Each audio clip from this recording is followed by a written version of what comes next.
Assalamualaikum warahmatullahi wabarakatuh.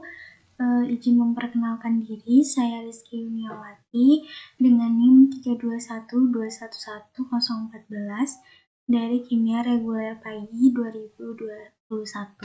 Pada kesempatan kali ini, saya akan menjelaskan mengenai parameter analisis limbah cair dan padat layak buang ke lingkungan. Yang pertama itu ada pengertian limbah berdasarkan Peraturan Pemerintah Nomor 18 Tahun 1999. Limbah didefinisikan sebagai sisa atau buangan dari suatu usaha atau kegiatan manusia. Limbah adalah bahan buangan tidak terpakai yang berdampak negatif terhadap masyarakat jika tidak dikelola dengan baik. Yang selanjutnya ada pengertian mengenai limbah cair dan parameternya. Nah, apa sih itu limbah cair? Limbah cair adalah cairan buangan yang berasal dari rumah tangga, perdagangan, perkantoran, industri maupun tempat-tempat umum lainnya yang biasanya mengandung bahan-bahan atau zat-zat yang dapat membahayakan kesehatan atau kehidupan manusia serta mengganggu kelestarian lingkungan hidup. Nah, yang selanjutnya itu ada sumber-sumber limbah cair, ada 3. Yang pertama, limbah cair yang bersumber dari rumah tangga. Nah, limbah cair yang bersumber dari rumah tangga yaitu limbah cair yang berasal dari pemukiman dan aktivitas penduduk, pada umumnya terdiri dari bahan-bahan organik. Yang selanjutnya ada limbah cair yang bersumber dari industri. Limbah cair yang bersumber dari industri yaitu limbah cair yang berasal dari berbagai jenis industri, pada umumnya mengandung zat-zat kimia yang bervariasi sesuai dengan jenis industrinya. Yang selanjutnya ada limbah cair kota praja. Nah, limbah cair kota praja yaitu limbah cair yang berasal dari daerah perkantoran, perdagangan, hotel, restoran, tempat-tempat umum, tempat ibadah, dan lain-lain. Nah, pada umumnya jenis limbah cair ini sama dengan limbah cair yang berasal dari rumah tangga. Yang selanjutnya ada parameter fisika dan kimia pada limbah cair. Nah, apa sih parameter fisika dan kimia limbah cair itu? Nah, pengolahan air limbah itu diperlukan untuk mencegah polutan yang terkandung di dalam air. Limbah dapat mengganggu keberlangsungan rantai makanan sehingga berpengaruh terhadap kesehatan masyarakat. Dalam melakukan pengolahan limbah industri, terutama limbah cair, lebih baik dilakukan analisa terhadap jenis dan karakteristik limbah terlebih dahulu agar bisa dilakukan penanganan dengan efektif dan efisien. Nah, di sini parameter fisika dan kimia limbah cairnya itu ada 4, ada padatan, bau, kekeruhan, dan suhu. Nah, apa itu padatan? Nah, pada limbah cair terdapat padatan organik dan non-organik yang mengendap dan tersuspensi sehingga bisa mengendap dan menyebabkan pendangkalan. Nah, sedangkan kekeruhan yaitu menunjukkan sifat optis di dalam air karena terganggunya cahaya matahari saat masuk ke dalam air akibat adanya koloid dan suspensi. Nah, bau, apa itu bau? Karena adanya mikroorganisme yang menguraikan bahan organik. Nah, sedangkan suhu yaitu limbah cair memiliki suhu yang berbeda dibandingkan dengan air biasa. Biasanya suhunya lebih tinggi karena adanya proses pembusukan. Yang selanjutnya ada parameter fisika dan kimia dari limbah cair. Itu ada pH atau tingkat keasaman. Nah, menunjukkan tingkat keasaman dari air limbah. Kadar pH yang baik adalah di mana pH masih memungkinkan keberlangsungan kehidupan biologis di dalam air berjalan dengan baik. Nah, keasaman limbah cair dipengaruhi oleh adanya bahan buangan yang bersifat asam atau basa. Agar limbah tidak berbahaya, maka limbah diupayakan untuk memiliki pH yang netral. Yang selanjutnya ada biochemical oxygen demand atau BOD. Nah, merupakan jumlah oksigen yang terlarut yang diperlukan oleh mikroorganisme untuk dapat menguraikan atau mendekomposisikan bahan organik dalam kondisi aerobik. Nah, yang selanjutnya ada chemical oxygen demand atau biasa disebut dengan COD. Nah, COD merupakan jumlah oksigen yang dibutuhkan dalam proses penguraian bahan organik yang terkandung di dalam air. Yang selanjutnya ada dissolved oksigen atau DO. Nah, di mana oksigen terlarut merupakan jumlah oksigen yang terkandung dalam air limbah atau dalam bentuk molekul oksigen dan bukan dalam bentuk molekul hidrogen. Yang selanjutnya ada total dissolved solid atau TDS. Nah, TDS yaitu suatu ukuran zat terlarut yang terdapat pada sebuah larutan yang dapat berupa zat organik maupun zat anorganik. Nah, yang selanjutnya ada TSS atau total padatan yang tersuspensi. Nah, TSS dalam air berupa bahan-bahan organik dan anorganik yang disaring dengan kertas miliopor berpori 0,45 mikro. Yang selanjutnya ada minyak dan lemak. Nah, minyak dan lemak merupakan bahan yang terekstrak dari olean heksana meliputi hidrokarbon asam lemak atau minyak nabati dan hewani. Yang selanjutnya ada amoniak, merupakan senyawa yang terbentuk dari proses oksidasi bahan organik yang mengandung nitrogen dalam air limbah dengan bantuan bakteri. Yang selanjutnya ada suhu. Suhu pada air menentukan seberapa besar kehadiran biota air dan aktivitasnya.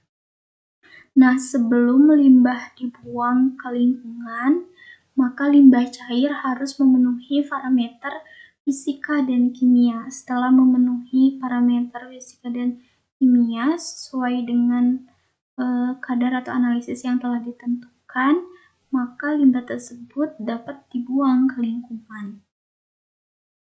Yang selanjutnya ada metode pengolahan limbah cair, ada 3, yaitu pengolahan secara fisik, pengolahan secara kimiawi, dan pengolahan secara biologi. Nah, apa sih itu pengolahan secara fisik? Merupakan pengolahan limbah yang dilakukan secara fisik, digunakan untuk mengolah limbah yang mengandung benda padat seperti serat, ampas, lumpur, bulus, serta kotoran padat lainnya. Yang selanjutnya ada pengolahan secara kimiawi, yaitu pengolahan secara kimiawi banyak dilakukan dengan cara menambahkan reaksi kimia tertentu yang sesuai dengan karakteristik bahan limbah seperti netralisasi, presipitasi, dan pemisahan. Selanjutnya ada pengolahan secara biologi. Pada umumnya pengolahan secara biologi dipergunakan untuk mereduksi atau menurunkan kadar pencemaran organik dalam air limbah dengan menggunakan dan memanfaatkan keaktifan mikroorganisme. Yang selanjutnya ada sistem pengolahan limbah cair. Nah, pengolahan limbah cair bertujuan untuk menghilangkan parameter pencemar yang ada di dalam air limbah sampai batas yang diperbolehkan untuk dibuang ke badan air sesuai dengan syarat baku mutu yang diizinkan. Pengolahan limbah cair secara garis besar dapat dibagi menjadi pemisahan padatan tersuspensi, pemisahan senyawa koloid, serta menghilangkan senyawa polutan terlarut. Sistem pengolahan air limbah pada umumnya terbagi menjadi 2 jenis, yaitu sistem anaerobik dan aerobik. Adapun penjelasan kedua sistem tersebut yaitu pada sistem anaerobik, pengolahan secara anaerobik adalah proses yang memanfaatkan reaksi mikroorganisme untuk mengolah air limbah dalam kondisi tanpa oksigen terlarut. Sistem anaerobik lebih sering digunakan karena sistem yang digunakan lebih mudah dibandingkan dengan sistem aerobik. Beberapa teknologi yang umum digunakan untuk pengolahan air limbah secara anaerobik antara lain seperti speed tank, Imhoff tank, anaerobic battle reactor atau ABR, anaerobic filter, dan UISD. Yang selanjutnya ada sistem secara anaerobik. Nah, pengolahan secara anaerobik adalah proses yang memanfaatkan reaksi mikroorganisme untuk mengolah air limbah dalam kondisi tanpa oksigen terlarut. Sistem anaerobik lebih sering digunakan karena sistem yang digunakan lebih mudah bila dibandingkan dengan sistem aerobik. Beberapa teknologi yang umum digunakan untuk pengolahan air limbah secara anaerobik antara lain split tank, EVAP tank, anaerobik beta reactor, anaerobik filter, dan UASB. Selanjutnya ada teknologi pengolahan limbah cair. Nah, berdasarkan sistem yang digunakan dalam pengolahan limbah cair, teknologi pengolahan yang paling populer itu ada dua jenis, ada anaerobik bevel reactor atau ABR dan rotating biological contractor atau RBC. Nah, anaerobic bevel reactor atau ABR merupakan septic tank yang terdiri dari beberapa ruang sebagai tempat terjalinnya proses sedimentasi. Proses yang terjadi pada ruang pertama di unit ABR adalah proses pengendapan. Selanjutnya terjadi proses penguraian karena terjadinya kontak antara limbah dengan akumulasi mikroorganisme. Waktu kontak yang ditunjukkan dengan kecepatan aliran ke atas menjadi faktor penting yang harus diperhatikan dalam desainnya. Apabila kecepatan aliran terlalu cepat, maka proses penguraian tidak terjadi sebagaimana mestinya. Kecepatan waktu kontak tidak boleh lebih dari 2 meter per jam. Nah, sedangkan untuk rotating biological contractor atau RBC merupakan proses pengolahan air limbah dengan mikroorganisme yang melekat pada media berupa piring tipis berbentuk bulat yang dipasang berjajar dalam suatu proses dan diputar menggunakan reaktor khusus di mana di dalamnya dialirkan air limbah secara kontinu atau berkelanjutan. Nah, medianya berupa lembaran plastik dengan diameter 2-4 meter dengan ketebalan 0,8 mm. Dis atau piring tersebut dilekatkan pada proses baja dengan panjang mencapai 8 meter. Tiap poros yang telah dipasang media diletakkan dalam sebuah tangki atau bak reaktor RBC menjadi satu modul RBC. Nah, yang selanjutnya ada contoh video bagaimana cara analisis limbah cair yang layak buang ke lingkungan.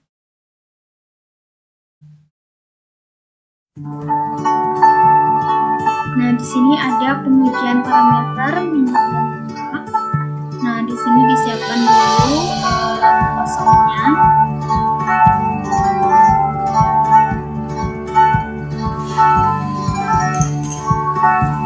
Nah, selanjutnya lampu kosong di oven. Nah, setelah di oven, lampu kosong tadi dikeluarkan.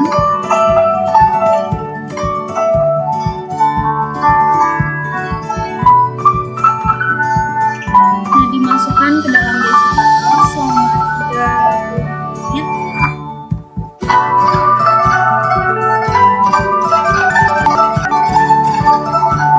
Selanjutnya ditimbang lampu kosongnya.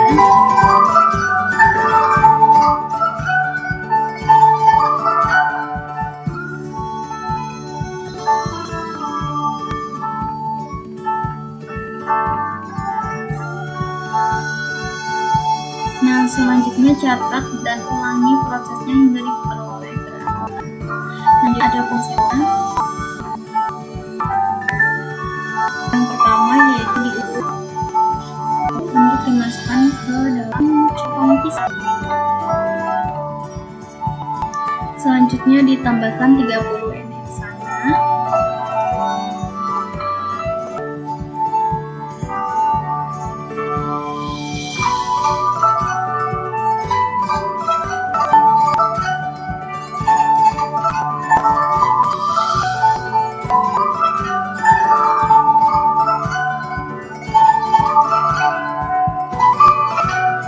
Selanjutnya dikemas.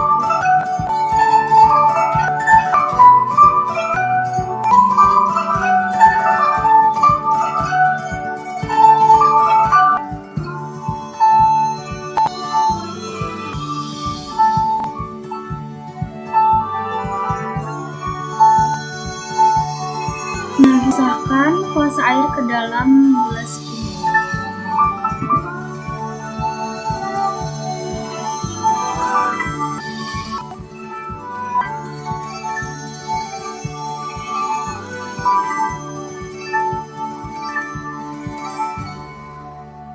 Lapisan eneksana dimasukkan dalam gelas kimia yang berbeda.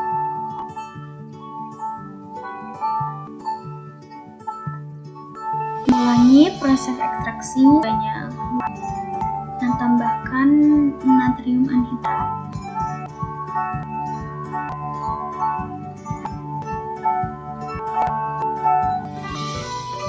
Saring lapisan eneksana ke dalam labu.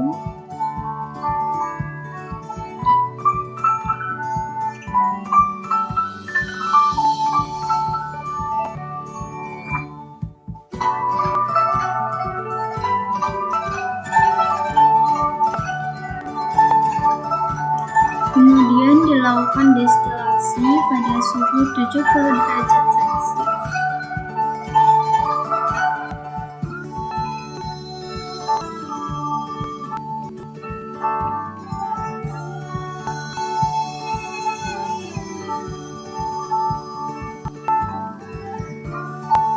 Labu isi dilepaskan kemudian oven labu pada 70 derajat Celcius.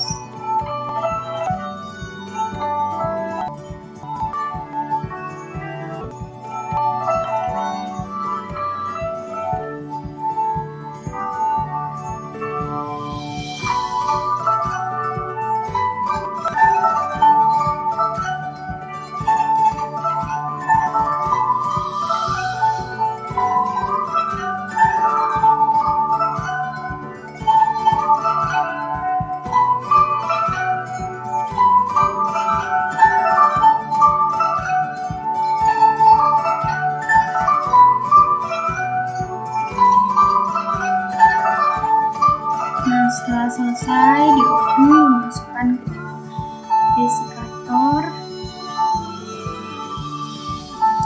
Nah, timbang labu isi untuk mendapatkan bobot yang konstan.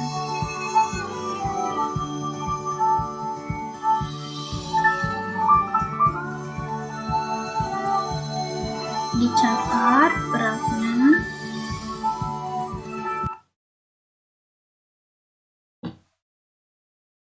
Nah, mungkin segitu dulu salah satu bagaimana cara menganalisis limbah cair.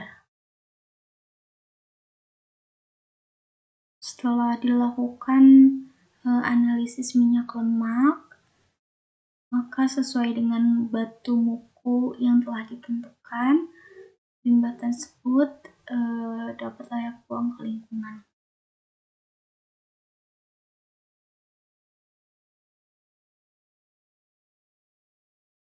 Yang selanjutnya ada limbah padat.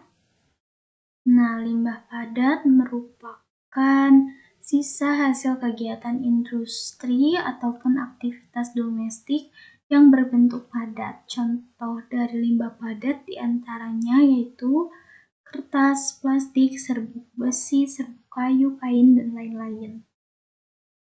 Nah, limbah padat dibagi menjadi dua, dapat didaur ulang, memiliki nilai ekonomi, dan tidak dapat didaur ulang sehingga tidak memiliki nilai ekonomi. Yang selanjutnya limbah padat berdasarkan sumbernya, ada limbah domestik dan ada limbah non-domestik.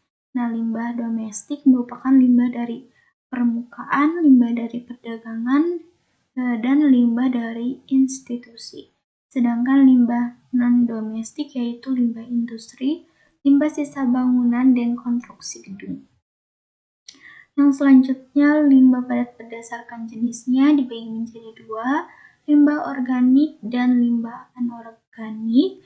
Limbah organik merupakan jenis limbah yang sebagian besar tersusun oleh senyawa organik, terdiri dari bahan-bahan penyusun tumbuhan dan hewan yang diambil dari alam atau dihasilkan dari kegiatan pertanian, perikanan, atau yang lainnya.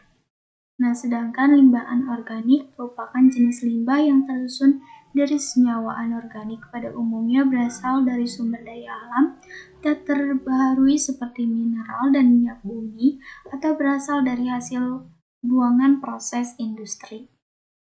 Yang selanjutnya ada klasifikasi limbah padat. Yang pertama, limbah padat yang dapat ditimbun tanpa membahayakan. Yang kedua ada limbah padat yang dapat ditimbun tetapi berbahaya. Yang ketiga ada limbah padat yang tak dapat ditimbun. Nah, apa sih itu limbah B3? Yaitu setiap bahan sisa limbah suatu kegiatan proses produksi yang mengandung bahan berbahaya dan beracun karena bersifat toksik, flammability, reactivity, dan korosif. Konsentrasi atau jumlah lainnya baik secara langsung maupun tidak langsung dapat merusak, mencemarkan lingkungan, atau membahayakan kesehatan manusia. Nah, parameter limbah padat yang pertama ada total solid residue atau TSR, yaitu persen berat padatan terhadap berat total sampel limbah lumpur. Nah, viscous residue yaitu kandungan padatan setelah proses pembakaran yang terukur sebagai berat senyawa organik. Yang selanjutnya ada kadar air, yaitu Sludge moisture content atau besarnya kadar air yang dapat diukur sebagai persen TSR. Yang selanjutnya ada volatile solid content, yaitu terukur sebagai berat yang hilang pada saat proses penguapan pada pengukuran kandungan air atau residu padatan. Nah, yang selanjutnya ada volume padatan, di mana kandungan padatan di dalam limbah lumpur umumnya hanya sekitar 1-10% berat basah dan sisanya adalah air. Yang selanjutnya ada pengolahan limbah padat. Ada 3, yaitu penyimpanan sampah, pengumpulan limbah, dan pembuangan limbah. Yang selanjutnya ada pembuangan limbah padat. Yang pertama itu ada herd feeding, adalah penggunaan sampah jenis garbage untuk makanan babi. Yang kedua ada incineration, yaitu untuk pembakaran limbah yang sangat menguntungkan karena dapat memperkecil volume limbah hingga sepertiganya. Yang selanjutnya ada sanitary landfill, yaitu pembuangan limbah dengan cara menimbun limbah dengan tanah sedemikian rupa yang dilakukan lapis demi lapis sehingga limbah tidak berada di alam terbuka. Yang selanjutnya discharge to sewers, yaitu limbah padat yang diperlakukan terlebih dahulu dengan cara menghaluskan terlebih dahulu kemudian dibuang ke dalam saluran pembuangan air bekas. Dumping, yaitu pembuangan limbah padat dengan meletakkan pada tanah. Yang selanjutnya ada dumping in water. Pada prinsipnya sama dengan dumping, tetapi dibuang ke dalam air sungai atau laut. Selanjutnya ada individual incineration, yaitu merupakan pengolahan limbah dengan cara daur ulang pada bahan yang masih bisa difungsikan atau dipakai kembali. Recycling, yaitu pengolahan limbah dengan cara daur ulang pada bahan yang masih bisa difungsikan atau dipakai kembali. Yang selanjutnya ada reduce, merupakan perlakuan dengan cara menghasilkan limbah padat atau sampah menjadi yang ukuran lebih kecil dan hasilnya dapat dimanfaatkan. Yang selanjutnya ada salvaging, merupakan pemanfaatan beberapa macam limbah yang dapat dimanfaatkan kembali. Nah, di sini ada cara analisis limbah padat. Salah satu parameter bagaimana suatu limbah padat bisa dibuang ke lingkungan. Nah, salah satu analisanya yaitu analisa TS. Nah, di sini disediakan dan bahan untuk melakukan analisa TSS. Nah, ada timbangan analitik, parameter, kertas saring, timbangan. Masukkan kertas saring ke dalam oven. Oven selama 1 jam dalam suhu 105 derajat Celcius.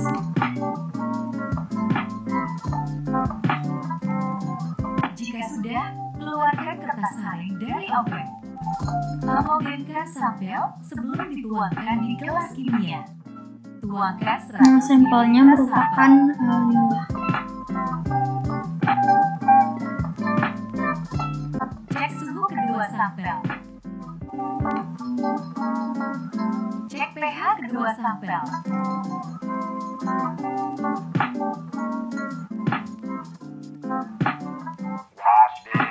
Ambil air kurang lebih 10 ml untuk membasahi kertas saring.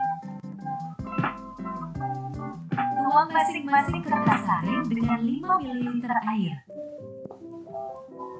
Angin-anginkan kertas saring. Jika kertas saring sudah kering, bentuk sesuai dengan corong kaca. Dan saring kedua sampel. Hasil dari penyaringan kedua sampel.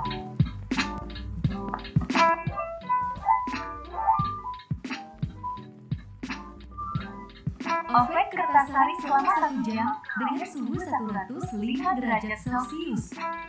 Jika sudah, keluarkan kertas saring dari oven. Timbang kedua kertas saring.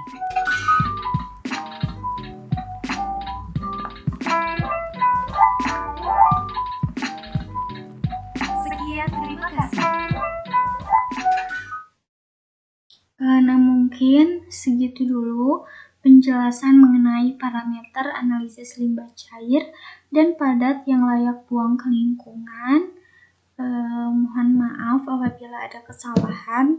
Wassalamualaikum warahmatullahi wabarakatuh. Terima kasih.